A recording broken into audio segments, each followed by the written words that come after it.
Hello, my name is Connie Castile, and I'm the ATDC SBIR STTR Catalyst.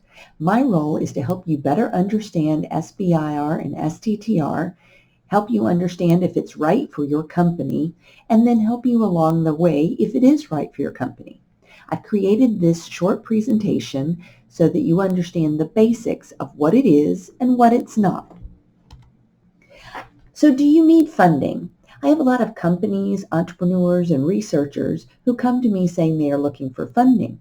But what do you need funding to complete? If you're looking for funding to advance your research into a product or to advance a current product into a new use or new problem, then SBIR or STTR might be right for you. So what exactly are SBIR and STTR? Well, these are two federal economic development programs that are run by the federal government, that are participated in by different agencies within the government to help your company grow, to help your company create new products, new ideas that you can bring to market. It is money for applied research, meaning you are going to take something that is a basic research or basic idea and apply it to something that could transform into a product, and a product with high commercial potential. The money is for research that is risky and cutting edge, meaning it might work, it might not. But the federal government is going to take a chance on your concept and help you work through the initial problems to see if it is right for your company. There must be a commercial market, meaning that there must be someone that's willing to pay for that new innovation. It's not just great science. It's not just, wow, this works, isn't it fun? But who is going to pay you for this product if you develop it? So why SBIR and STTR? Well, there's over $3 billion available annually to help transform basic research into commercial products. The program has a name of America's largest seed fund because it helped many startups get started. There are actually 11 federal agencies that participate in the SBIR program, and 5 agencies that participate in both SBIR and STTR programs. So the beauty of this funding is it's not a loan. You don't have to pay it back. The money comes in the form of research grants and research contracts. Not all money that comes from the federal government comes in the form of grants. Some actually comes in contract form. But both of the money is for research. The money is also non-dilutive. That means you do not have any loss of equity and the company retains the IP rights. Many people that come to me looking for funding say, oh, they need VC funding or venture capital funding. Well, venture capital funding is very competitive, and they will provide you funding as long as they can take part ownership of your company. So the SBIR and the STTR programs do not do that. So that it makes it more attractive for companies, so you don't have to worry about giving up part ownership of your company or giving up the IP, the intellectual property rights of your technology. This is money for cutting edge, high risk, high quality, scientific, engineering, and education research to develop a new commercial product with high commercial potential. New being it hasn't been created before. Maybe it's something that you have created for, say, cancer treatment, but now you're thinking it could be utilized for Parkinson's treatment. Maybe you have a coating that can go on an airplane wing, but now you're saying it would work on automobiles. Maybe you have a software application that you're using currently to help with financial technologies, but that same security that's in your software could be utilized for medical applications, for HIPAA or medical records. The money from SBIR and STTR helps you what they call de-risk your technology so that it is more attractive to investors. You want something that you are going to appeal to investors, because investors can then give you more money to carry out your research and get your product to market. So small businesses compete with awards up to $1.5 million. Some awards are even higher than this. Some are lower, but that's about average. The purpose is to stimulate technological innovation. It's to increase private sector commercialization of federal research and development. It supports the mission or solves the problem of one of the federal agencies. And it increases small business participation in federally funded research and development. So what are the SBIR and STTR requirements? For SBIR, small means under 500 employees. So if your company has between maybe 1 or 2 and 499 employees, this might be right for you. You must be a business. You must be set up for profit. Nonprofits are not applicable for these programs. And you must be located and operated in the United States. So the primary location has to be here in the U.S. Other locations can be around the world. But if you were to get the funding for SBIR and STTR, all money must stay in the United States. The I stands for innovation.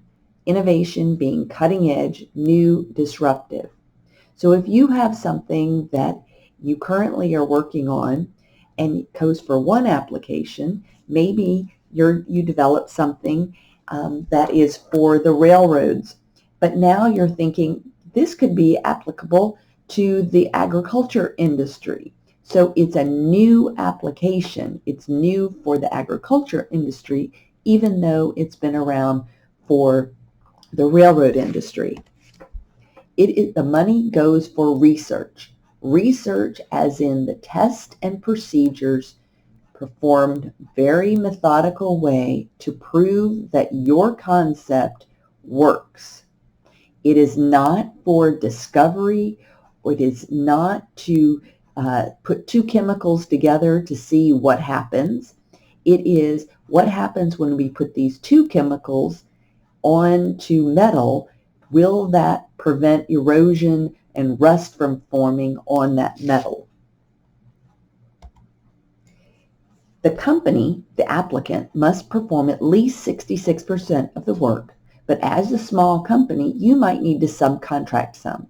So you can subcontract up to a third, but that's not required. STTR is a sister program that came along about 10 years after the SBIR program came along. It is also for small businesses under 500 employees. Even though there's no B in STTR, the B is understood and that it's still a for-profit business operated in the U.S., and it must be at least 51% owned and operated by U.S. citizens and U.S. resident aliens. The T stands for technology. Again, cutting edge, disruptive, and new innovation. But it's also, the TR is for transfer of knowledge or research out of a nonprofit research institute. Unlike the SBIR, the company for an STTR must do a minimum of 40% of the work, and they must partner with a nonprofit research institute to do a minimum of 30% of the work. The remaining 30% can stay with the company or go to that research institute or go to a third party. So which of these federal agencies? Not every agency participates. For SBIR, only agencies that have over $100 million in their external research and development budget, meaning they're already going to sub it out to either a university, a company, or a nonprofit. They must set aside 3.2% of their budget for the SBIR program. Those agencies that have over $1 billion in their external R&D budgets must also set aside 0.45% of their budget for the STTR program. So we have 11 agencies that are in SBIR, and of the 11 agencies, 5 also participate in STTR. So the 5 for STTR are the DoD, the Defense Department, which includes many components within the Defense Department: Army, Navy, Air Force, SOCOM, DARPA, MDA. They're all listed. Department of Energy, Department of Health and Human Services, which their biggest component within Health and Human Services is the National Institutes of Health, but the CDC and the FDA are also within that. NASA and the National Science Foundation. And then you see all of the other agencies that also participate in SBIR. Every agency is different. Every agency runs their own program. Every agency has different funding levels. Every agency has different submission criteria. And every agency has a different schedule of when they accept proposals. So if you are familiar with one agency, it doesn't mean that you understand the other agency. So plan ahead and learn the requirements and what each federal agency is looking for. So who qualifies? We went over this before in the name, but it is for-profit companies conducting research in a topic area of interest to the agency. Companies with 500 employees, which includes affiliates. So that means that startup companies get funding, as well as established companies may be looking for additional funding for a new product line that are maybe 450 employees. The ownership is that the company is at least 51% owned and operated by individual U.S. citizens or U.S. resident aliens. So you can have ownership by foreign entities, foreign individuals, but that must be under the 51% that they would own. Located in the U.S., and we want you here to be in Georgia because we want economic development for Georgia. We want to grow Georgia companies. You must also have a qualified principal investigator. This is also referred to as the PI. This is the person who's going to lead the research. That person doesn't have to be an employee at the company when you apply, but you need to know who that person's going to be, because part of how you were evaluated is on the credentials of your PI. The PI for an SBIR must be then employed at the company at the time of award, meaning you can apply and have that person come on later on when you actually get the money to pay for their salary through the award. For STTR, some of the agencies allow that PI to be either full-time with your company at time of the award or full-time with that nonprofit research institute that you're already having to partner with. You must demonstrate that the company has experience researching and developing products in this area. What experience do you have in this area that you're developing a product? So if you don't have the experience, you need to partner with someone or bring in someone to your company who has that experience. You also must demonstrate that the company has business experience or can obtain business experience if you get the funding.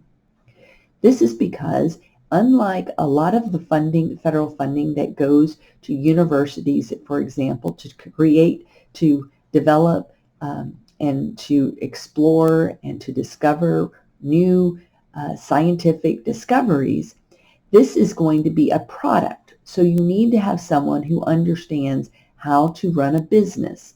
So those are the core requirements. So what's next?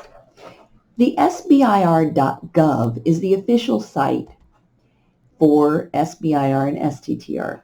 If you go to this site, you can explore with other resources, other tutorials, but I like going in the middle tab that says awards and then arrow down to list.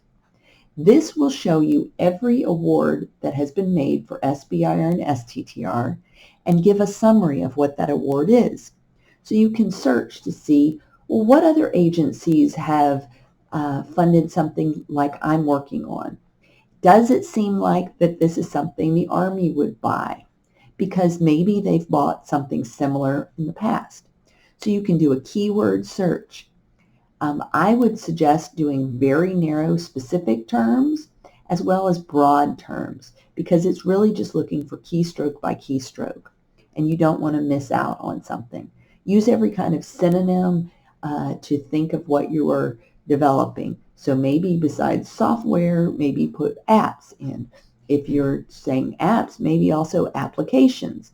You're going to get a lot of what's called false hits, but this is a best way to search. So when you find one, you can pull it up. It'll give you the name of the award, who's won the award, the amount of the award, whether it's SBIR or STTR, which agency funded the award, and it'll provide you with contact information. So maybe, and an abstract. So with the contact information, maybe you want to partner with that individual to do some more research. Maybe you just want to look at them and see what their abstract said of what they are researching or what they got funded for. So how we help. ATDC is a program within, SBIR Assistance is a program within ATDC. And as I mentioned, the main reason for existing is to bring awareness and education. But we can help with strategy, which agency might be best. We notify you when solicitations, that's their request for proposals, comes out. And we provide coaching and guidance along the way for creating your SBIR. We're not proposal writers or grant writers, but we can coach you through the process. And then we can review your proposal and critique it and give you some feedback before you submit it to the agency. So what's next? To be able to monitor what's going you can follow the ATDC Slack channel, which is SBIR-STTR-funding. You can follow me on Twitter, and that is at CCASTEEL2. You can book an office appointment with me via the ATDC website. So just log in to your membership, and you'll be able to see the office hours tab, arrow down to staff, and then arrow down and find me, and that'll show you my availability, and you can book an appointment. You can also attend one of the SBIR 101 workshops, which are offered quarterly. Check the ATDC calendar for the next one and sign up. Or you can also attend one of the special SBIR topics classes. Maybe it's on what's the difference between a grant and a contract. Maybe it's how to submit for NSF funding. Check the calendar, but I would suggest you go through the workshop or book an appointment with me before you go to one of these specialized sessions. That's it. Thank you very much.